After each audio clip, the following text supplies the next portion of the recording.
देखें कन्वर्सली में हमने साबित क्या करना है, कन्वर्सली के अंदर हमने प्रूव करना है कि लेट कि नेस्टेड सीक्वेंस की जो नेस्टेड क्लोज सेट की जो नेस्टेड सीक्वेंस है उसका इंटरसेक्शन क्या है, नॉन एम्प्टी है। Then we have to show that x is complete. X complete के लिए क्या साबित करना होता है कि एक्स के अंदर से एक कॉची सीक्वेंस लें और वो एक्स के अंदर ही क्या करे, कन्वर्ज करे। देखो मैंने कह दिया for this let x and be a Cauchy sequence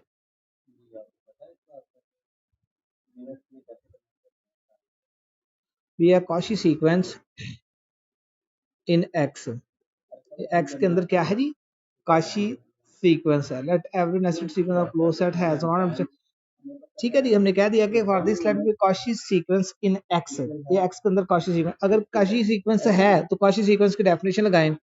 then for, आप कह लो कि then for epsilon greater than 0 there exist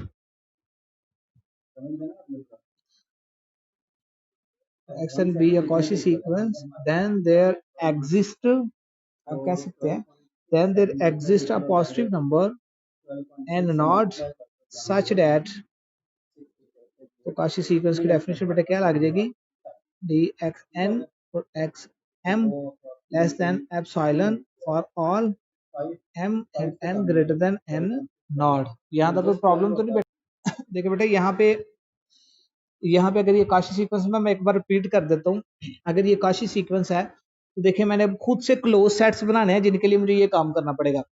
इनके लिए मैंने क्या कर दिया है, देखें लेट कर लिया मैंने कि हमारा जो एप्सिलॉन है वो 1/2 है और हमारे पास अगर एप्सिलॉन 1/2 है तो हमारे यहाँ एक नेचुरल नंबर भी मिलेगा, ठीक है, जिनके लिए काशी सीक्वेंस ये बन जाएगी। जस्ट मैंने एक्स एम की जगह एक्स एन 1 लगा दिया है और एप्सिलॉन की जगह 1/2 लगा दिया और नेचुरल नंबर हमारा जो n1 होगा एन एन से क्या होगा, ग्रेटर आएगा।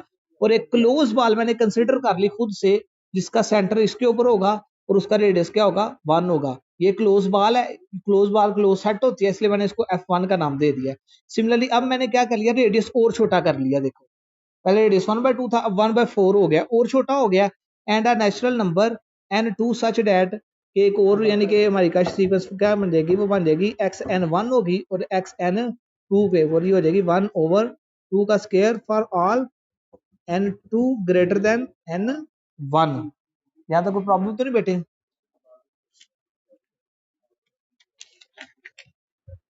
समझ कोई नहीं आ रही, आपको भी पता है। बाय द वे मैं इधर ही हूँ, कोई मसला नहीं, ठीक है। अब कंसिडर कर लें, साथ ही हम कंसिडर कर लेते हैं core close ball. Consider a closed ball, एक और हम क्लोज बॉल जो कंसिडर कर लेते हैं जिसका रेडियस क्या होगा, उसका रेडियस 1/2 होगा एंड सेंटर एट, और उसका जो सेंटर होगा वो किसके, उसका सेंटर उसका जो रेडियस 1/2 उसका सेंटर होगा xn2 होगा। तो उसके ऊपर हम एक क्लोज बॉल जो बनाएंगे वो क्या बनेगी, ये देखिए क्लोज बॉल, उसका सेंटर क्या होगा xn2 और रेडियस क्या होगा 1/2। इसका नाम क्या रख लेते हैं, इसका हम क्या रख लेते हैं जी, f2 नाम रख लेते हैं। सिमिलरली बेटे अगर आगे को मूव करते जाएं और कंसिडर इसी तरह के हम बॉल जो है ना वो कंसिडर करते हैं। अब देखो यहाँ पे आपको एक चीज क्लियर हो जाएगी।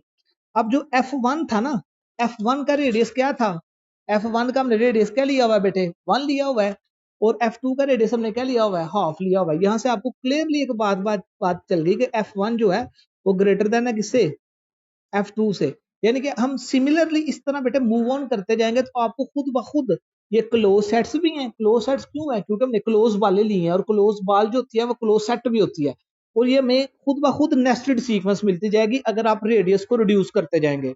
बात समझाइए ना। सिमिलरली आगे आप उससे छोटा रेडियस ले लें लेकिन हमें आगे काम करने की जरूरत नहीं है, हम डायरेक्ट आगे जाके ना तो लिख लेंगे, फाइनल लिख लेंगे। यानी कि अगर हम ऐसे मूव करते जाएंगे ना बेटे तो हमें यहाँ पे देखें नंबर्स की हमें एक तरतीब, जी बेटे क्लियर हो गया। अब देखो यहाँ पे मैं अगेन कर रहा हूँ कि जो ही आपको हर देखें पीछे, एक बार रिपीट कर रहा हूँ मैं कि आपको देखो यहाँ पे नंबर्स मिल गए, जो ही आपने ये क्लोज बार यहाँ पे आपको मिला कि n1 जो है वो n से बड़ा है, फिर आपको मिला जी n2 n1 से बड़ा है। अगर आप आगे मूव करते तो आपको पता चलना था कि n3 n2 से बड़ा है। यानी कि आपको ये सीक्वेंस यहाँ से गेन हो जानी थी, ये सारी सीक्वेंस आपको यहाँ से मिल जानी थी कि n1 2 n1 से बड़ा है, n3 n2 से बड़ा है, अप टू सो ऑन। इस तरह आपको मिल जानी थी। हम कहेंगे यहाँ पे कि f n be a nested sequence, कि ये हमारे पास क्या है जी, नेस्टेड सीक्वेंस है। नेस्टेड सीक्वेंस है हमारे पास। अगर ये नेस्टेड सीक्वेंस है तो इसकी जनरल मैंने ये फॉर्म लिख लिया बेटे, क्लोज बॉल, जिससे क्लोज बॉल मैं लिख रहा हूँ। यहाँ पे क्लोज बॉल देखे, जितनी वैल्यू यहाँ होती है वहां, यानी कि यहाँ 2 है ना, तो 2 की पावर इससे एक कम होगी, यहाँ पे देखिएगा। ठीक है, तो ये एक नेस्टेड सीक्वेंस है। इसकी बेटे जो डायमीटर है वो 0 को अप्रोच करेगा अगर के इनफिनिटी को अप्रोच करेगा। अब हम कहेंगे कि ये नेस्टेड सीक्वेंस है तो इनका इंटरसेक्शन क्या होगा, नॉन एम्प्टी होगा। ये हमने यूज किया होगा बेटे। देखिए अगर ये इनका इंटरसेक्शन नॉन एम्प्टी है तो इसका मतलब है इसके अंदर कुछ ना कुछ तो पड़ा हुआ है। हम लेट कर लेते हैं इसके अंदर एक्स पड़ा हुआ है। देखिए अगर इसके अंदर ये पड़ा हुआ है, ठीक है, अगर ये देखिए एक्स इनके इंटरसेक्शन के अंदर पड़ा हुआ है तो डेफिनेटली इसका मतलब है ये हर एक के अंदर पड़ा होगा। ये एफ के अंदर भी पड़ा होगा। अगर देखें ये एफ के अंदर पड़ा हुआ है, और एफ के क्या है हमारे पास, ये है एफ के हमारे पास एक क्लोज बॉल है जिसका सेंटर ये है और रेडियस ये है। अगर ये पॉइंट इसके अंदर पड़ा हुआ है तो डेफिनेटली इसका अगर मैं डिस्टेंस लूंगा इसके साथ, वो इससे क्या आएगा, डेफिनेटली कम आएगा। इसका मतलब है हम इसका डिस्टेंस लें अगर, ठीक है, इसका अगर ये एलिमेंट है तो अगर हम इसका डिस्टेंस लें एक्स एन के का एक्स के साथ, तो वो लेस आएगा 1/2 के माइनस 1 के साथ। बात समझ आ रही बेटे? तो डेफिनेटली आप यहाँ से देखें, यहाँ से आपको एक चीज पता चल रही है बेटे, यहाँ से देखें आपको एक बात पता चल रही है कि इसका अगर के इनफिनिटी को अप्रोच करेगा तो ये जो आपके पास जो डिस्टेंस है डी एक्स एन के और एक्स जो है ये किसको अप्रोच कर रहा है, 0 को अप्रोच कर। अगर ये 0 को अप्रोच कर रहा है तो इसका मतलब क्या बेटे, इसका मतलब है एक्स एन के जो है वो एक्स को अप्रोच कर रहा है। बात समझ आ रही है बेटे? यहाँ तक कोई प्रॉब्लम तो नहीं जी? इकरा क्लियर है Rabia?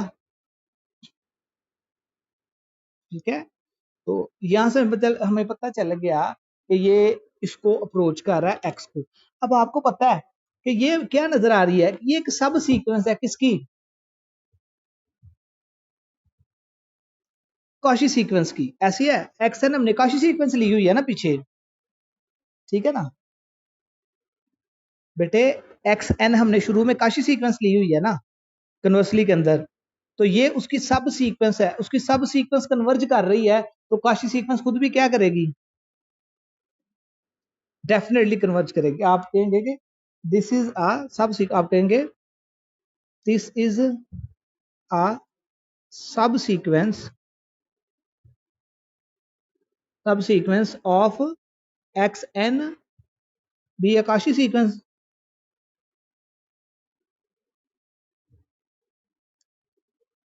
Cauchy sequence, so x n k is convergent. अगर ये कन्वर्जेंट है then the Cauchy sequence also convergent in x. Definitely x के अंदर ही कन्वर्ज करना है, और कहाँ करना है, इन एक्स। ठीक है, अगर ये एक्स के अंदर कन्वर्ज कर गई तो साबित क्या हो गया, एंस एक्स इज कंप्लीट। साबित हो गया बेटे कि एक्स क्या है जी, कंप्लीट है। तो प्रॉब्लम बेटे